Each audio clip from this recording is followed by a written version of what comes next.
For 43 years, I poured every ounce of my being into raising my daughter, Emma. I worked double shifts at 3 different jobs, sacrificed my own dreams, and never bought myself so much as a new dress if it meant she could have what she needed. I thought I was building a foundation of love and gratitude. I was wrong. The day she called me dead weight was the day everything changed. Before we jump back in, tell us where you're tuning in from, and if this story touches you, make sure you're subscribed, because tomorrow I've saved something extra special for you. I had just returned from my morning shift at the diner, my feet aching and my uniform stained with coffee and grease. At 62, most people would have retired by now, but I couldn't afford that luxury. Emma was struggling to pay her mortgage, and her husband Jake had been laid off for the 3rd time this year. Their twin boys, my grandsons, needed school supplies and winter coats. So I kept working, kept giving, kept believing that family meant something. Emma was pacing in my small kitchen when I walked in, her phone pressed to her ear, her voice sharp with frustration. "No, we can't make the payment this month either," she was saying. "I already told you we're waiting on—" She saw me and held up a finger, signaling me to wait. I set down my purse and started making coffee, trying to give her privacy. But in a space as small as my apartment, privacy was impossible. Through the thin walls, I could hear her conversation with what sounded like the bank. Her mortgage was behind again. The stress lines around her eyes had deepened over the past year, and I could see how this was eating at her. When she finally hung up, she slumped into one of my mismatched kitchen chairs and buried her face in her hands. "Mom, I don't know what we're going to do. The bank is threatening foreclosure. Jake's unemployment ran out last month, and I'm barely making enough at the salon to cover groceries." My heart clenched. I'd been here before, watching my daughter struggle, knowing I had to help even when I had nothing left to give. I sat down across from her and reached for her hand. "How much do you need?" She looked up, tears streaming down her face. "$3,000, just to catch up on the mortgage payments." "But Mom, I can't keep asking you for money. You're already working yourself to death." I squeezed her hand. "Don't worry about me. I'll figure something out." "How?" The word came out harsher than she probably intended. "You're 62 years old, working at a diner for minimum wage plus tips. You live in a studio apartment that's falling apart. You drive a car that's older than my marriage. Where exactly are you going to get $3,000?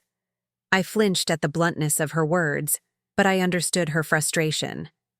"I'll pick up extra shifts. Maybe ask Mrs. Chen if she needs help with her catering orders on weekends." Preparing and narrating this story took us a lot of time, so if you are enjoying it, like this video, it means a lot to us. Now back to the story. Emma's face crumpled. "Mom, you can't keep doing this. You're killing yourself for us, and it's not sustainable.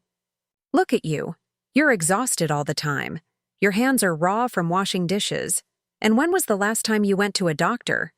You probably have health problems you don't even know about because you can't afford to find out." "I'm fine," I said firmly, though we both knew it wasn't entirely true. "And I'll always help you. That's what mothers do." "But that's just it." Emma exploded, standing up so abruptly her chair scraped against the floor. "You're not helping anymore, Mom. You're dead weight." The words hit me like a physical blow. I stared at her, trying to process what she'd just said. "What? You heard me?" Her voice was cold now, distant. "You're dead weight. You're 62 years old with no savings, no retirement, no property, nothing. You're working minimum wage jobs and living paycheck to paycheck. How is that helping anyone? How is that sustainable?" I felt like I couldn't breathe. "Emma, I've given you everything I have. I've worked 3 jobs for years just to help you and Jake get on your feet. I bought your first car, helped with your wedding, paid for the boys' daycare when you couldn't afford it. I've never asked for anything in return." "And that's the problem," she shouted. "You've never planned for anything. You've never thought about the future. Do you know what's going to happen when you can't work anymore? When you get sick? When you need help? It's going to fall on me and Jake, and we can barely keep our own heads above water." The cruelty of her words was stunning. I sat there watching my daughter pace my tiny kitchen and realized I was looking at a stranger. "So what are you saying?" "I'm saying you need to start thinking about your own life instead of trying to fix ours. We're adults, Mom. We need to figure this out ourselves." She grabbed her purse from the counter. "And you need to start planning for your future instead of pretending you're going to work until you drop dead." "Where are you going?" "Home, to figure out how to solve our problems, without making them yours." She paused at the door, her hand on the knob. "And Mom, maybe it's time you started thinking about what you're going to do when you're too old to work. Because I can't carry you." The door slammed behind her, and I sat alone in my kitchen, staring at the cold coffee I'd never finished making. The silence was deafening. For the first time in 43 years, I felt completely, utterly alone. Dead weight. The words echoed in my mind. After everything I'd sacrificed, everything I'd given, that's what I was to her. Dead weight. I looked around my small apartment, the cramped space I'd called home for 8 years, because it was all I could afford after helping Emma with her down payment. The cracked linoleum, the ancient refrigerator that hummed too loudly, the windows that didn't quite shut properly. She was right about one thing. I had nothing to show for my life. Nothing but a daughter who saw me as a burden. But what Emma didn't know, what nobody knew, was that I had been planning for my future. For the past 15 years, every spare dollar I could scrape together had gone into something she would never have expected. Something that would have shocked her to her core. I walked to my bedroom and pulled out the old shoebox I kept hidden under my bed. Inside were documents, certificates, and statements that told a very different story about my financial situation. Papers that proved I wasn't the dead weight she thought I was. 15 years ago, I'd met an old prospector named Charlie at the diner. He was a regular, coming in every Tuesday for coffee and pie, always sitting in the same booth. He'd tell me stories about his days mining in Colorado, about the claims he'd worked and the gold he'd found. Most people thought he was just a rambling old man, but I listened. I listened because his stories reminded me of my father, who had worked the mines before the war. One Tuesday, Charlie didn't come in, or the next week, or the week after that. I asked around and learned he'd died in his sleep, alone, no family, no one to claim his belongings. The state was going to auction off everything, including something Charlie had told me about but never showed anyone, his mining claims. Active legal mining claims in Colorado that were still producing small amounts of gold. I used my savings, all $800 of it, to buy those claims at the state auction. Everyone thought I was crazy. A waitress from Chicago buying defunct mining claims in Colorado? It was ridiculous. But I remembered Charlie's stories, and I remembered something else he'd told me. The big companies gave up on the small claims, but there's still gold in them hills. You just gotta know where to look. I couldn't afford to work the claims myself, but I could lease them to small-scale miners. I studied everything I could get my hands on about mining, about gold prices, about lease agreements. I learned to read geological surveys and mineral reports. I networked with other small claim owners and found reliable lessees. For 15 years, I'd been quietly collecting lease payments and royalties from those claims. Small amounts at first, maybe $50 or $100 a month. But as gold prices rose and my lessees found more productive veins, those payments grew. I reinvested everything, buying more claims when they became available, always keeping it secret, always pretending to be just a struggling waitress. The documents in my shoebox told the real story. I now owned 17 different mining claims across Colorado and Montana.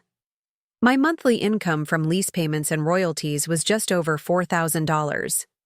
I had nearly $200,000 in savings accounts spread across 3 different banks. I wasn't dead weight.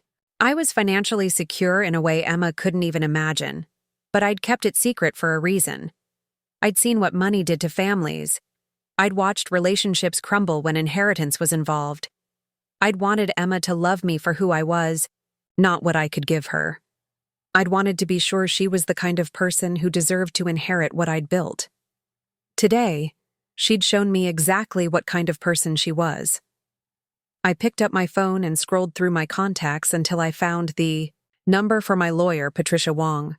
Patricia was the only person who knew about my investments. She'd helped me set up the legal structures to protect my assets and had been managing my estate planning. Patricia, it's Margaret. I need to schedule a meeting. I want to change my will. Of course, Margaret. Is everything all right? I looked around my shabby apartment, thinking about Emma's words, about the 43 years I'd spent trying to be the perfect mother to someone who saw me as nothing but a burden.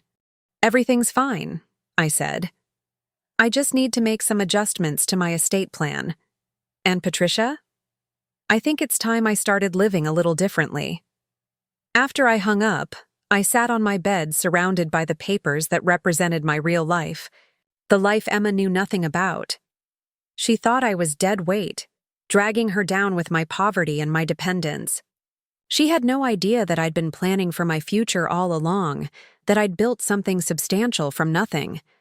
But more than that, she had no idea that her words today had just cost her everything. I'd spent 43 years believing that being a good mother meant sacrificing everything for your child. I'd worked myself to exhaustion, lived in poverty, and never asked for anything in return. I'd done it all because I thought that's what love looked like. But love wasn't supposed to be one-sided. Love wasn't supposed to make you feel worthless, and it certainly wasn't supposed to make you feel like dead weight. As I sat there in my small apartment, surrounded by the evidence of my secret success, I made a decision. I was done being the struggling mother, done being the burden, done being the woman who existed only to solve other people's problems. It was time for Emma to learn that actions have consequences.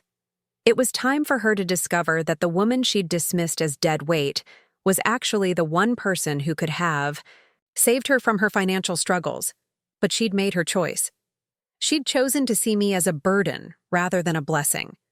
She'd chosen to push me away rather than appreciate what I'd given her.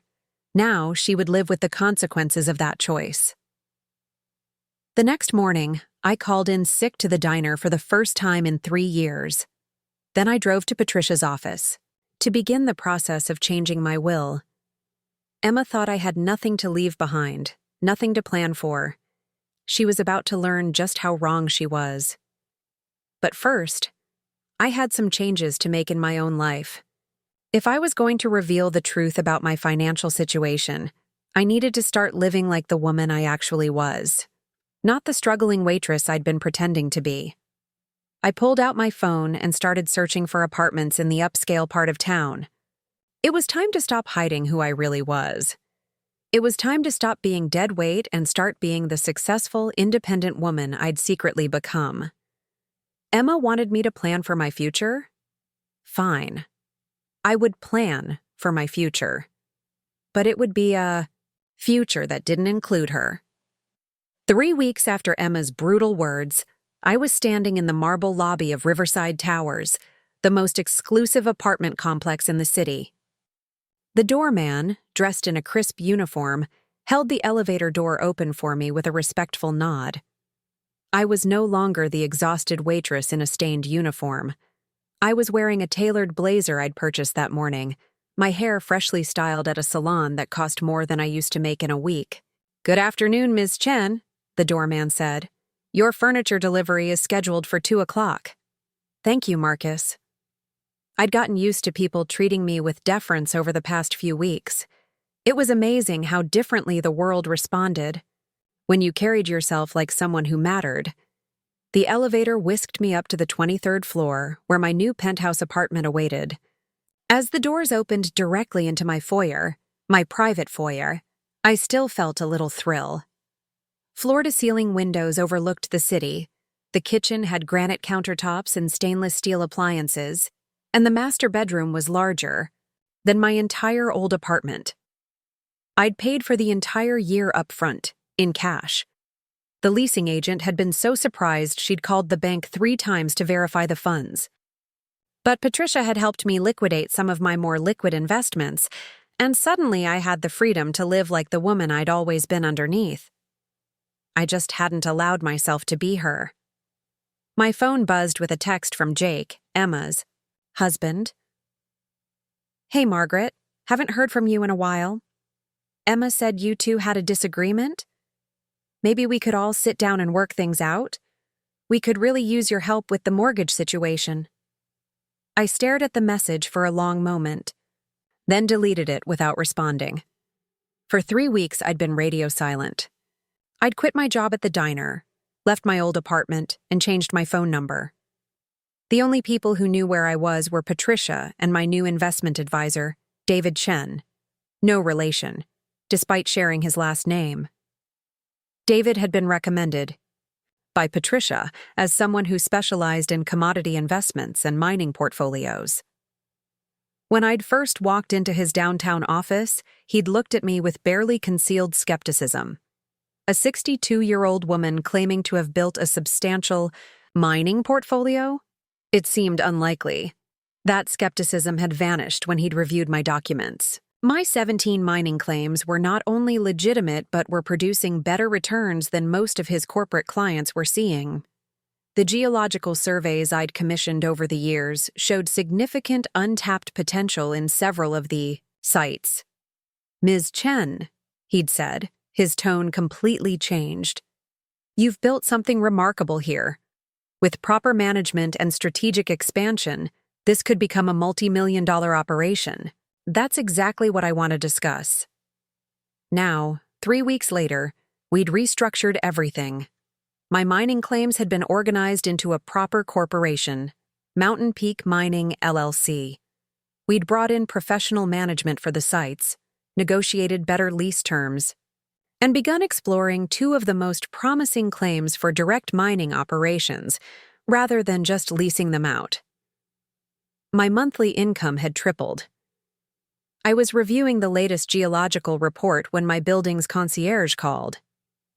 "Ms. Chen, there's a young woman here asking for you. She says she's your daughter? She seems quite distressed." I looked out my window at the city below. I'd been expecting this. "Send her up." 5 minutes later, Emma was standing in my foyer, her face a mask of shock and confusion. She looked around at the marble floors, the crystal chandelier, the original artwork I'd purchased from a gallery downtown. Her mouth opened and closed several times before she managed to speak. "Mom? What is this place?" "This is my home." I gestured toward the living room. "Would you like to sit down?" She followed me like she was in a trance, sinking onto my new Italian leather sofa. "I don't understand. 3 weeks ago, you lived in that tiny apartment. You were working at the diner. You said you didn't have money to help us with the mortgage." "I never said I didn't have money. I said I'd figure something out." "But how can you afford this?" She gestured around the room. "This place must cost more per month than you made in a year at the diner." I settled into the chair across from her, studying her face. She looked terrible, dark circles under her eyes, her clothes wrinkled, her hair unwashed. The stress of the past few weeks was written all over her. "Emma, there are things about my life you don't know, things I chose not to share." "What kind of things?" I walked to my home office and returned with a folder. I set it on the coffee table between us and opened it to reveal the latest financial statements from Mountain Peak Mining, LLC. Emma's eyes widened as she scanned the numbers. This can't be real. It says here you have... Mom, this says you have over $500,000. That's liquid assets. The total value of my mining holdings is considerably more." "Mining holdings?" Her voice cracked. "You're telling me you own mines?" 17 mining claims across Colorado and Montana. I've been building this portfolio for 15 years. Emma stared at the papers, then at me, then back at the papers. 15 years? But you were always broke. You were always struggling. You lived in that awful apartment and worked those terrible jobs. Because I chose to. Because I wanted to build something substantial before I changed my lifestyle. Because I wanted to be sure I could trust the people around me. The implication hung in the air between us. Emma's face went pale. Mom, if you had this money, why didn't you help us? Why did you let us struggle with the mortgage? Why did you let me think you were dead weight? I finished softly. She flinched. I didn't mean it like that. Yes, you did. And you were right to say it in a way. I was dead weight. To you. I was the broke mother who couldn't solve your problems, who was destined to become a burden on your family as I aged. I was everything you said I was. But you weren't. Emma was crying now. You had this money the whole time. You could have helped us. You could have saved our house. I could have. But why would I want to help someone who saw me as dead weight? The question hit her like a slap. She sat back on the sofa, tears streaming down her face. I was scared, Mom. I was terrified we were going to lose everything. And I was looking at you and thinking about how I'd have to take care of you too someday. And I snapped. You snapped, I repeated. And in that snap, you showed me exactly what I meant to you. Not a mother who'd sacrificed everything for you. Not a woman who'd worked herself to exhaustion to help you succeed. Just dead weight. That's not fair, isn't it? I leaned forward. Emma, I worked 3 jobs for years to help you and Jake get established. I lived in poverty while you lived in the house I helped you buy. I wore the same clothes for years while you redecorated your kitchen. I never asked for gratitude, never asked for acknowledgement, never asked for anything except to be treated with basic respect. You were treated with respect. Was I? When was the last time you asked about my dreams, my goals, my life? When was the last time you considered what I might want instead of what you needed from me? When was the last time you saw me as a person instead of a resource, Emma? Opened her mouth to answer, then closed it again. We both knew the answer. The truth is, I continued, I've been watching you for years, trying to decide if you were the kind of person who deserved to inherit what I'd built. I kept waiting for you to show me that you valued me for who I was, not what I could give you. And 3 weeks ago, you gave me my answer. The silence stretched between us. Emma wiped her eyes with the back of her hand, smearing her mascara. So what happens now? Now you live with the consequences of your choices, just like I've been living with the consequences of mine. What does that mean? I stood up and walked to the window, looking out at the city skyline. It means I've changed. My will. Everything I've built, the mining claims, the investments, the money, it's all going to charity now. The American Cancer Society, specifically. They do important work. The sound Emma made was somewhere between a gasp and a sob. Mom, you can't be serious. I'm completely serious. I spent 15 years building something to leave to my daughter, but my daughter made it clear that she sees me as dead weight. So I've decided to leave my legacy to people who might actually appreciate it. But what about the boys? What about your grandsons? What about them? You've made it clear that you and Jake are adults who need to figure out your problems yourselves. I'm sure you'll teach them to be just as independent. Emma was crying openly now, her shoulders shaking. Mom, please. I'm sorry. I was wrong. I was scared and stupid and I said things I didn't mean. But you did mean them. That's what made them so devastating. If you'd been angry and said I was selfish or stubborn or difficult, I could have understood that.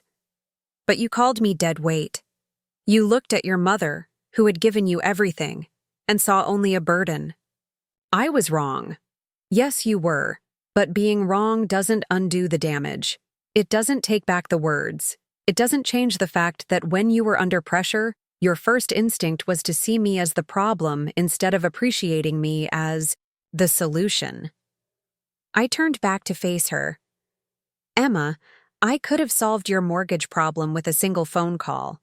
I could have made sure you and Jake never worried about money again. I could have set up trust funds for the boys that would have paid for their education, their first homes, their futures. I was planning to do all of that. You still could. Could I? And how long before you decided I was dead weight again? How long before the next crisis made you forget my value? How long before you started taking my help for granted and seeing me as an obligation rather than a blessing? She didn't answer because we both knew the truth. This wasn't the first time Emma had been dismissive of my contributions to her life. It was just the first time she'd been so brutal about it. There's something else you should know, I said quietly. I've been tracking your mortgage situation. You're 3 months behind now, and the bank has filed for foreclosure. You have 30 days before they auction the house? Emma's face went white. How do you know that? Because I've been watching. I've been waiting to see if you would swallow your pride and ask for help, or if you would find another way to solve your problems. I wanted to see what kind of woman I'd raised. And what did you see? I saw someone who only reaches out when she's desperate. I saw someone who spent 3 weeks knowing she was about to lose her home, and only came looking for me when she ran out of options. I saw someone who still, even now, is more concerned about what she can get from me than how she might have hurt me. Emma stood up abruptly, pacing to the window and back. That's not true. I was giving you space. I thought you needed time to cool off. I needed time to realize that you meant what you said when you called me dead weight. And you've just confirmed it. How? Because you haven't apologized for the words. You've apologized for my reaction to them. You haven't asked how I'm doing or whether I'm happy. You haven't shown any interest in this new life I've built. You've just focused on how my choices affect you and what you need from me. The accusation hung in the air between us. Emma opened, her mouth to protest, then seemed to realize I was right. She sank back onto the sofa, her head in her hands. I don't know how to fix this, she whispered. You can't fix it. That's the point. Some things once broken can't be repaired. Some words once spoken can't be taken back. So that's it? You're just going to cut me out of your life? I'm not cutting you out. I'm just choosing to live my life for myself instead of for you. I'm choosing to be the woman I actually am instead of the struggling mother you needed me to be. I walked back to my chair and sat down, crossing my legs. Emma, for 15 years I've been secretly successful while publicly playing the role of the poor mother who needed rescuing. I did it because I thought it would teach you to value people for who they are, not what they have. I thought it would make you a better person. And instead it taught you that I was disposable. It taught you that my worth was tied to my ability to solve your problems. It taught you that when I couldn't be useful, I became dead weight. The phrase hung between us again, as cutting as it had been 3 weeks ago. Emma winced every time I said it, but she needed to hear it. She needed to understand the full weight of what she'd said to me. I want you to think about something, I said softly.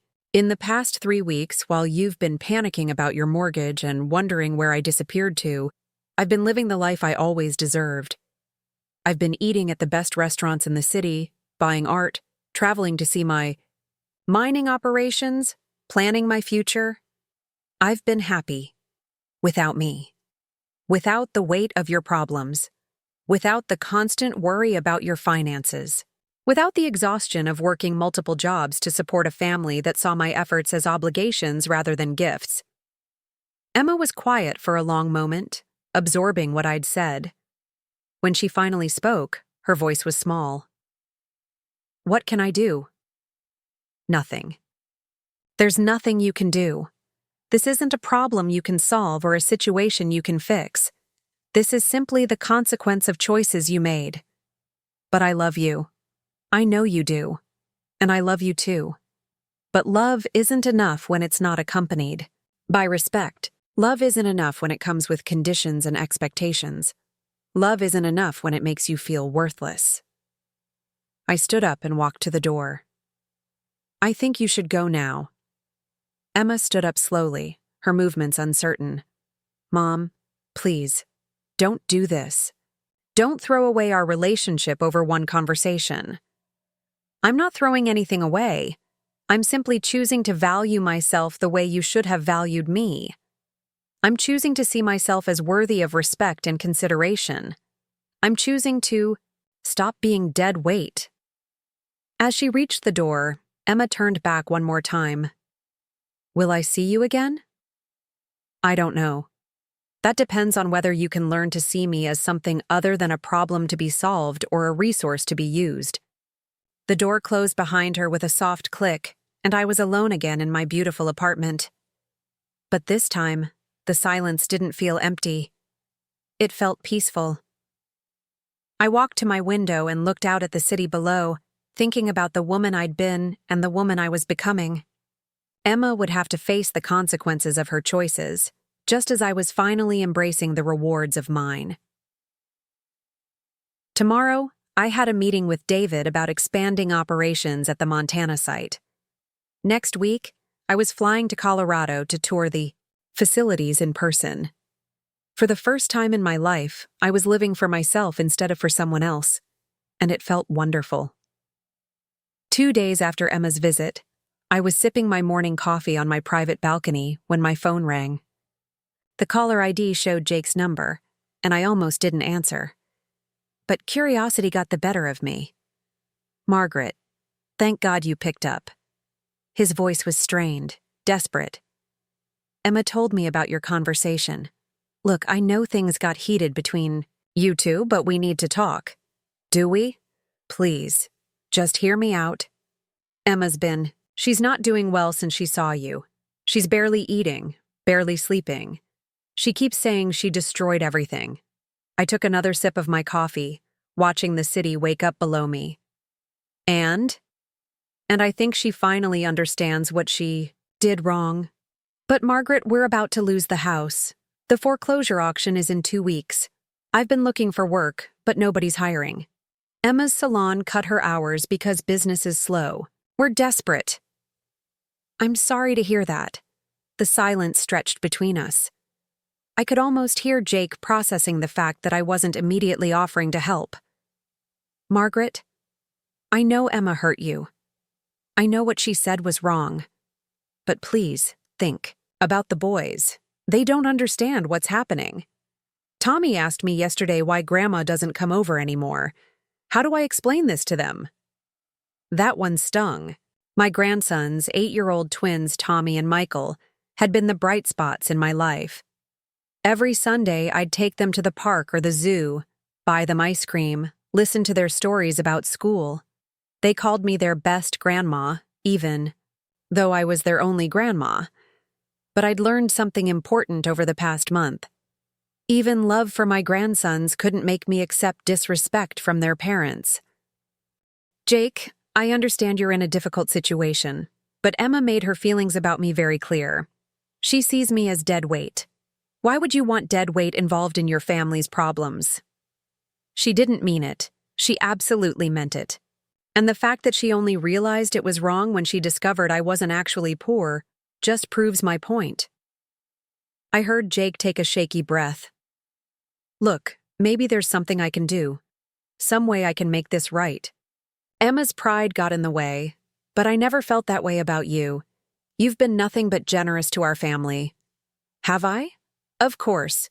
You helped with our down payment. You've helped with utilities when I was between jobs. You've watched the boys countless times when we couldn't afford a babysitter. You've been amazing. And yet you stood by and said nothing when your wife called me dead weight. Another silence. I wasn't there when she said that. But you were there for all the other times she dismissed my contributions. You were there when she rolled her eyes about my job at the diner. You were there when she made jokes about my clothes and my car. You were there when she treated me like a charity case instead of the woman who made your lifestyle possible. Margaret, that's not fair. Isn't it? Jake, let me ask you something. In the 5 years you've been married to my daughter, how many times have you thanked me for my help? How many times have you asked about my life, my interests, my dreams? How many times have you treated me like a person instead of a resource? The question hung in the air. We both knew the answer. I appreciate everything you've done, he said finally. That's not what I asked. Another pause. I guess I took you for granted. We both did. Yes, you did. And now you're asking me to let you do it again. No, that's not what I'm asking. I'm asking for a chance to do better. A chance to show you that we can change. I stood up and walked to the railing of my balcony, looking out at the city skyline. 23 floors below, people were starting their day, going to jobs they might hate, struggling with problems they couldn't solve. A month ago, I'd been one of them. Now I was watching from above, literally and figuratively. Jake, do you know what I did yesterday? No. I flew to Colorado to visit my mining operations. I stood on a mountainside looking at equipment worth more than your house, watching workers extract gold from claims I own. I had lunch with the site manager, who showed me geological reports indicating we've only tapped about 30% of the available gold on that site alone. Silence. The day before that, I met with my investment advisor to discuss expanding operations. We're looking at purchasing 2 additional claims that just became available. The investment required is substantial, but the projected returns are excellent. Margaret, I don't understand what you're trying to tell me. I'm trying to tell you that I have a life. A full, successful, interesting life that has nothing to do with solving your problems. I have goals and plans and dreams that go far beyond being the grandmother who babysits and the mother-in-law who writes checks. I never said you didn't. You didn't have to say it. You showed it. For years, you and Emma have treated me like my purpose in life was to make yours easier. You never asked what I wanted or needed. You never considered that I might have ambitions beyond being your safety net. I heard muffled voices in the background. Emma asking who Jake was talking to. Margaret, Emma wants to talk to you. No. Please. Just, no, Jake. I'm not interested in another conversation where she apologizes for hurting my feelings while completely missing the point of why her words were so damaging. Then what do you want? The question caught me off guard. What did I want? I'd spent so many years focused on what Emma and Jake wanted, what the boys needed, what problems required solving.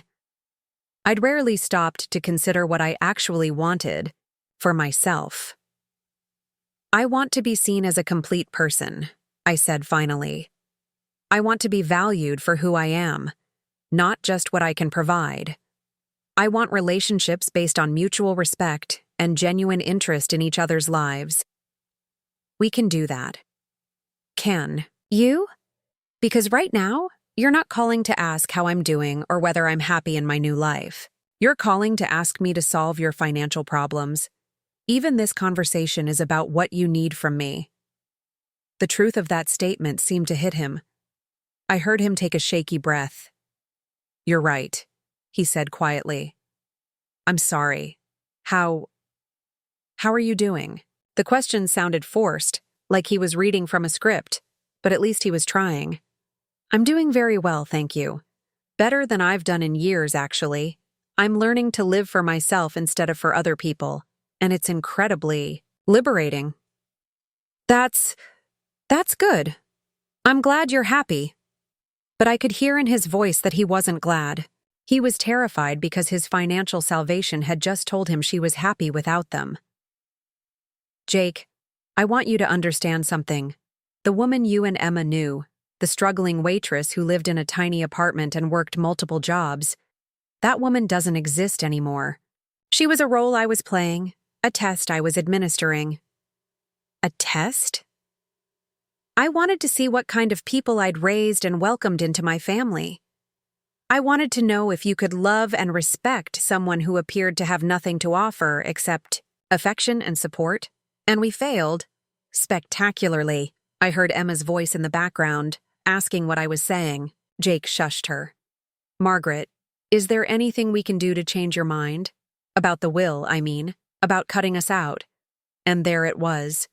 The real reason for the call. Not concern for my well-being. Not genuine remorse for how they'd treated me. Just panic about the money they thought they were entitled to. Jake, let me explain something to you about inheritance. It's not a right. It's a gift. It's something you earn through love, respect, and relationship. It's not something you get automatically just because you're related to someone. I understand that. Do you? Because you're asking me to change my mind about my will based on your financial needs, not based on any fundamental change in how you see me or treat me. That's not... we want to do better. We want to have a better relationship with you. Because you found out I have money. The accusation hung in the air. Jake started to protest, but we both knew it was true. They'd gone 3 weeks without contacting me when they thought I was broke. But within days of learning about my wealth, they were desperately trying to reconcile. Margaret, please, give us a chance to prove we can change. How? However you want. Tell us what we need to do. I almost laughed.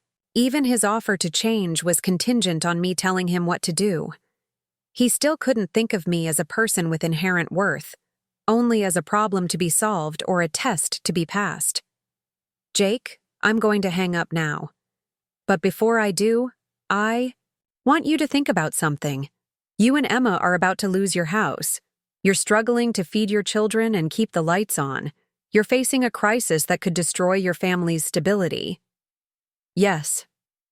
And your first instinct was to call the woman your wife called dead weight and ask her to solve your problems. Do you see the irony in that? The silence told me he was beginning to understand. The woman you thought was a burden is the only person who could save you. The person Emma dismissed as useless is the one person who could solve all your problems with a single phone call.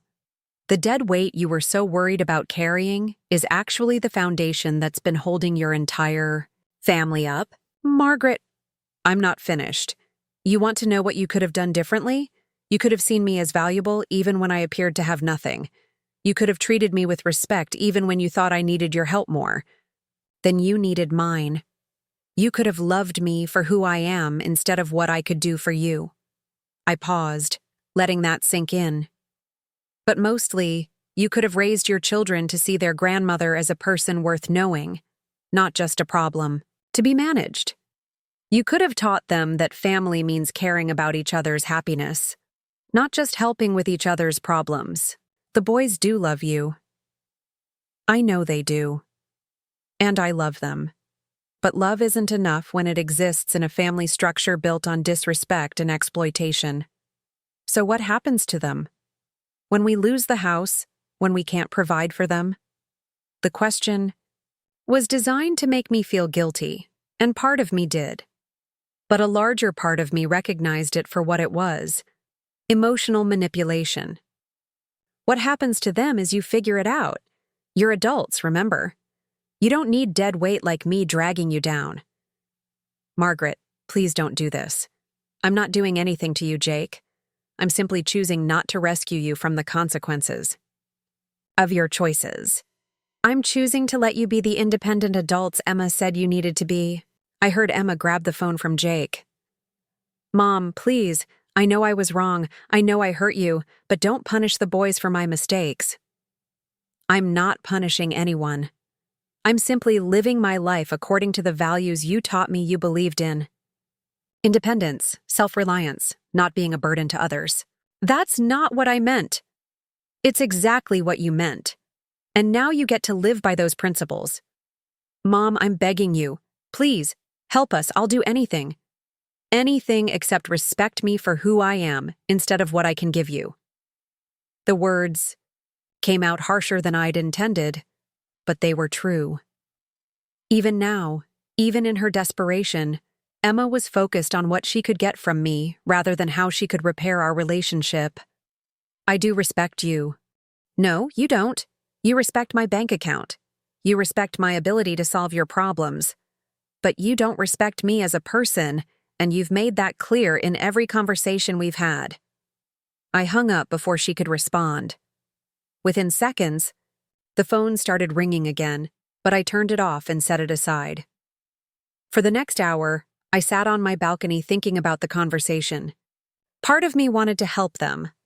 The part of me that had spent 43 years putting Emma's needs before my own was screaming that I was being cruel, that I was letting pride destroy my family.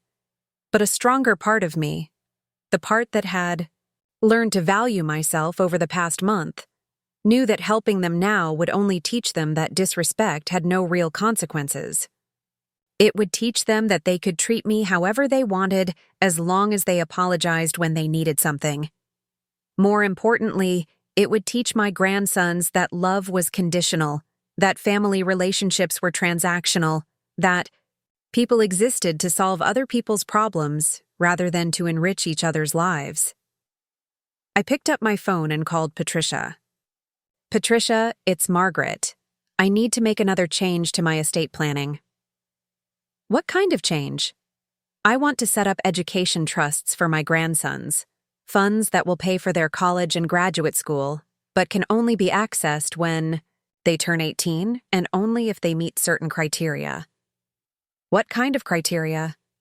I thought about Tommy and Michael, about the kind of men I wanted them to become. Academic achievement, community service, and a written essay about the importance of treating family members with respect and dignity. That's unusual, but certainly doable. What about their parents? What about them? Will they have any access to the trusts? Any control over the funds? None whatsoever. In fact, I want the trusts structured so that Emma and Jake can't even know about them until the boys turn 18. I don't want them using the promise of inheritance to manipulate the children. Margaret, are you sure about this? You're essentially cutting your daughter out while providing for your grandsons. It's going to create family complications. I looked out at the city skyline, thinking about the family I'd tried so hard to build, and the family I was choosing to leave behind. Patricia, my daughter, called me dead weight. She made it clear that she saw me as a burden rather than a blessing. I'm simply honoring her wishes by removing that burden from her life. And the grandsons? The grandsons get a chance to become better people than their parents. They get an education and an opportunity to build lives based on respect and genuine love rather than manipulation and exploitation. All right, I'll draw up the documents. After I hung up, I sat quietly on my balcony for a long time. Tomorrow, I was flying to Montana to visit another mining site. Next week, I had meetings with potential investors who were interested in partnering with Mountain Peak Mining LLC. My life was full of purpose and possibility. But tonight, I was thinking about two 8-year-old boys who were about to learn that actions have consequences, and that sometimes the people who love you most have to make the hardest choices to teach you the most important lessons. I hoped that someday, when they were men, they would understand why their grandmother chose to save them by letting their parents fail. 6 months later, I was standing in the boardroom of Mountain Peak Mining LLC, listening to David present our quarterly earnings to a group of potential investors. The numbers were staggering. We'd exceeded all projections. The Montana site had yielded a particularly rich vein, and 3 major mining corporations had expressed interest in acquisition offers. Ladies and gentlemen, David was saying, what Margaret Chen has built here represents one of the most successful small-scale mining operations in the western United States. Her portfolio has grown from 17 claims to 32, and our projected revenue for next year is approaching 8 figures. I smiled politely at the applause, but my mind was elsewhere. Through the floor-to-ceiling windows of the downtown office, I could see the courthouse across the street where, at this very moment, Emma and Jake's house was being auctioned on the eye. Courthouse steps. I'd driven by their neighborhood last week. The foreclosure signs were gone, replaced by sold signs from the bank. The house I'd helped them buy, the home where my grandsons had taken their first steps and lost their first teeth, now belonged to strangers. According to my private investigator, yes, I'd hired one to keep tabs on the situation, Emma and Ia. Jake had moved in with Jake's parents in a cramped two-bedroom apartment across town. Jake had finally found work at an auto parts store, making barely above minimum wage. Emma was working double shifts at a new salon, but the stress was showing. She'd lost weight, her hair had gone prematurely gray, and she'd developed a nervous habit of checking her phone obsessively, as if waiting for a call that would never come. The boys were struggling too. They'd had to change schools, leave their friends behind, adjust to sharing a bedroom in their grandparents' house. Tommy had started acting out in class, and Michael had become withdrawn and anxious. It broke my heart, but I reminded myself that their situation was a direct result of their parents' choices, not mine. "Margaret?" David's voice brought me back to the present. "The investors were hoping to hear from you directly about your expansion plans." I stood up, smoothing my designer suit, a far cry from the diner uniform I'd worn for so many years. "Gentlemen, what started as a simple investment in abandoned mining claims has become something I never imagined. But success isn't just about the gold we extract from the ground. It's about the relationships we build, the values we uphold, and the legacy we leave behind." I gestured to the geological maps spread across the conference table. "Next year, we're planning to expand operations to include rare earth minerals. The same sites that have yielded gold also show significant deposits of lithium and cobalt, minerals that are crucial for renewable energy technology. We're not just mining the past, we're investing in the future." The investors nodded approvingly, scribbling notes and exchanging glances.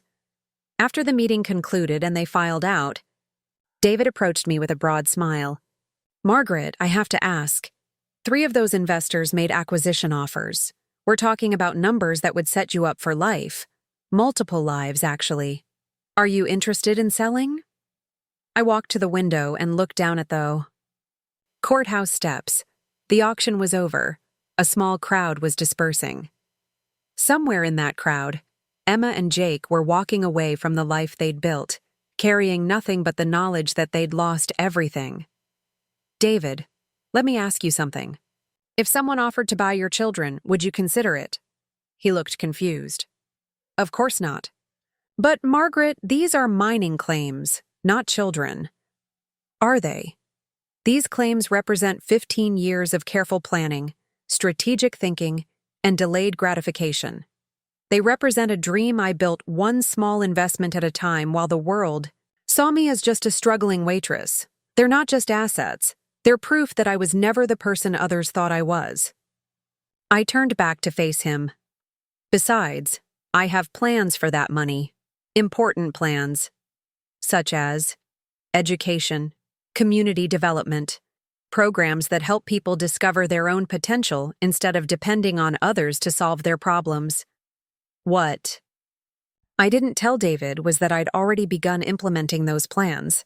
The Margaret Chen Foundation, yes, I'd named it after myself, was quietly funding scholarship programs for single mothers who wanted to return to school. I'd also established a financial literacy program that taught people how to build long-term wealth through smart investments rather than depending on quick fixes or family handouts. My phone buzzed with a text message. It was from Patricia. "Trust documents are finalized. Tommy and Michael's education funds are established and secured. They'll be notified on their 18th birthdays." I smiled, thinking about my grandsons. In 10 years, when they graduated high school, they would receive letters explaining that their grandmother had provided for their futures. They would learn that education was the key to independence, that respect was the foundation of all healthy relationships, and that true wealth came from building something meaningful rather than depending on others. More importantly, they would learn these lessons at a time when they were old enough to understand them, old enough to make their own choices about what kind of men they wanted to become. That evening, I was having dinner at my favorite restaurant, a place where the waitstaff knew my name and my preferences, where I was treated as a valued customer rather than a charity case. When I saw a familiar figure across the dining room. Emma was there with Jake, celebrating something. She was wearing a dress I'd never seen before, and her hair was styled professionally. They were laughing, holding hands across the table, looking happier than I'd seen them in years. My first instinct was to leave, to avoid the inevitable confrontation, but then I remembered who I was now, not the woman who hid from difficult situations, but the woman who faced them head-on. I asked my server to send a bottle of wine to their table, along with a note. "Congratulations on whatever you're celebrating. Margaret." 5 minutes later, Emma appeared at my table. She looked nervous but determined. "Mom, may I sit down?" I gestured to the empty chair across from me. "Of course." She sat down carefully, as if she was afraid I might change my mind. "Thank you for the wine. That was unexpected." "You looked happy. I thought it was worth celebrating." "We are happy. Happier than we've been in a long time, actually." She paused, seeming to gather her courage. "Jake got promoted. He's the assistant manager now, and we're finally making enough to rent a small house. Nothing fancy, but it's ours. And Mom, we're doing it without anyone's help." "I'm glad to hear that." "Are you? Really?" I studied her face. She looked older, more mature. The stress lines were still there, but they were accompanied by something I hadn't seen before. Confidence. Real confidence, not the false bravado she'd worn when she was struggling. "Yes, I really am glad. You look like you've figured something out." "I have." She leaned forward slightly. "I've figured out that you were right." "About what?" "About everything. About me seeing you as dead weight. About me not respecting you. About me only valuing what you could give me instead of who you were." She took a shaky breath. "I figured out that the best thing you ever did for me was refuse to save me." The words hung between us. I waited for her to continue. "When we lost the house, when we had to move in with Jake's parents, when I had to work those double shifts just to buy groceries, I was so angry at you. I couldn't understand how you could have all that money and just watch us struggle. I felt like you were punishing me for one conversation, one moment of weakness. And now? Now I understand that it wasn't one conversation. It was years of conversations. Years of me treating you like your purpose in life was to make mine easier. Years of me taking your sacrifices for granted and never once asking what you needed or wanted." She reached across the table as if to take my hand, then seemed to think better of it and pulled back. "Mom, these past 6 months have been the hardest of my life, but they've also been the most important. I've learned to solve my own problems. I've learned to value what I have instead of always wanting more. I've learned to see Jake as a partner instead of someone who should be providing for me." "That's good, Emma. Those are important lessons." "I've also learned something else." She met my eyes directly. "I've learned that I raised my sons to see their grandmother as a problem solver instead of as a person. I've taught them that family relationships are about what you can get from people instead of how much you can love them." That one hit hard. I'd been hoping the boys were too young to have absorbed those lessons, but Emma was right. Children learn what they live. How are they doing? They're struggling. They miss you terribly. They don't understand why Grandma disappeared from their lives. She paused. I told them the truth. "What truth?" "That Mommy said something very hurtful to Grandma, and that Grandma decided she needed some space from people who didn't treat her nicely." I told them that sometimes when you hurt someone you love, you can't just say sorry and make it better. Sometimes you have to show them that you've learned from your mistakes. I was surprised by the maturity of that response. The Emma I'd known 6 months ago would have told the boys that Grandma was being mean, that she was punishing the whole family for no reason. How did they take it? They asked me what I said to you. When I told them, Tommy said, "That was a really mean thing to say, Mommy. Grandma isn't dead weight. She's the best grandma in the world." Emma's eyes filled with tears, and Michael said, "Maybe if you tell Grandma you're sorry and you mean it this time, she'll forgive you." Smart boys. They get that from you. The best parts of them come from you. We sat in silence for a moment. Around us, the restaurant hummed with quiet conversation and the gentle clinking of silverware. It was peaceful, civilized, a far cry from the emotional confrontations we'd had in the past. "Emma, I want you to know that I'm proud of you." She looked up, surprised. "You are?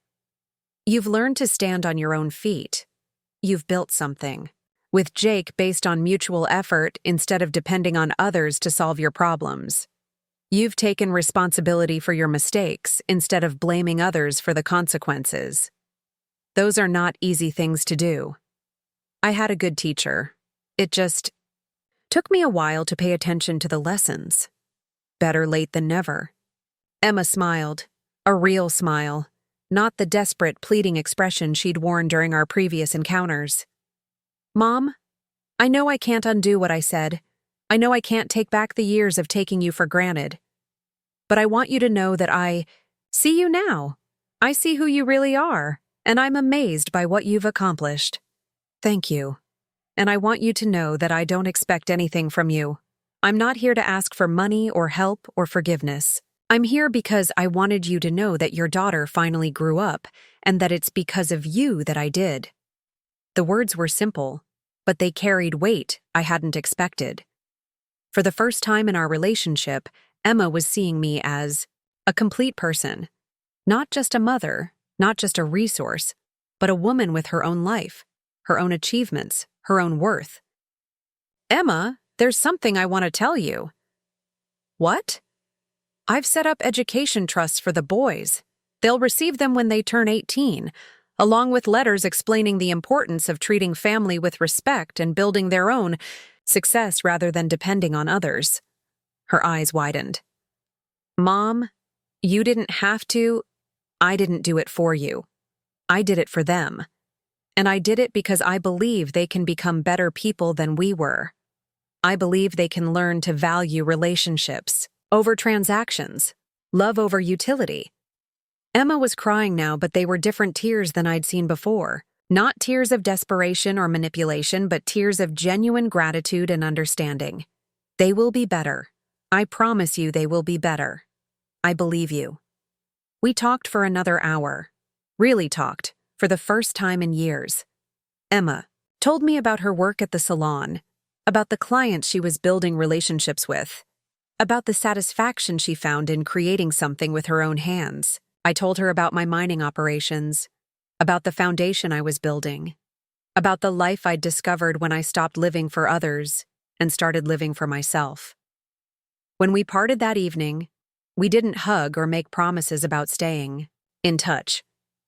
But there was understanding between us, an acknowledgement that we had both grown into different people than we'd been 6 months ago. 2 years later, I received a graduation announcement in the mail. Michael and Tommy were graduating from elementary school, moving on to middle school. Inside the envelope was a handwritten note from Emma. "Mom, the boys wanted you to know they made honor roll this year. They also started a kindness club at school where kids write thank you notes to people who help them. Teachers, cafeteria workers, custodians, crossing guards." When I asked them where they got the idea, Tommy said, "We learned that saying thank you is important, and that everyone deserves to be treated with respect, even if their job doesn't seem important." I thought you'd be proud of them. I hope you are. Emma, I was proud of them. More than that, I was hopeful. The next generation was learning lessons that had taken me 62 years to understand. That evening, I sat on my balcony overlooking the city, thinking about the journey that had brought me here. I thought about the woman I'd been, the struggling waitress who believed her worth came from what she could give others. I thought about the woman I'd become, successful, independent, living life on her own terms. But mostly, I thought about the lesson I'd learned. That teaching people to see your worth sometimes means refusing to rescue them from the consequences of not seeing it. My phone rang. It was David, calling about a new investment opportunity. "Margaret, I just got word that a major mining operation in Alaska is looking for partners. It's exactly the kind of expansion we've been discussing. Are you interested? I smiled, looking out at the city lights twinkling below. Send me the details. I'll review them tomorrow. Excellent. Margaret, I have to say, working with you has been one of the highlights of my career. You've built something remarkable. Thank you, David. But you know what? I'm just getting started. And I was. At 64, I was finally living the life I'd always deserved. A life built on my own terms, filled with my own achievements, surrounded by people who valued me for who I was rather than what I could provide. I'd learned that love without respect is just obligation in disguise. I'd learned that helping others at the cost of your own dignity isn't noble, it's destructive. Most importantly, I'd learned that sometimes the most loving thing you can do is refuse to enable someone else's disrespect. Emma had called me dead weight, and in a way, she'd been right. I had been dead weight, the weight of her assumptions, her expectations, her inability to see me as anything more than a solution to her problems. But I wasn't dead weight anymore. I was golden. And I had the minds to prove it. Up next, you've got 2 more standout stories right on your screen. If this one hit the mark, you won't want to pass these up. Just click and check them out. And don't forget to like, subscribe, and turn on the notification bell so you don't miss any upload from us.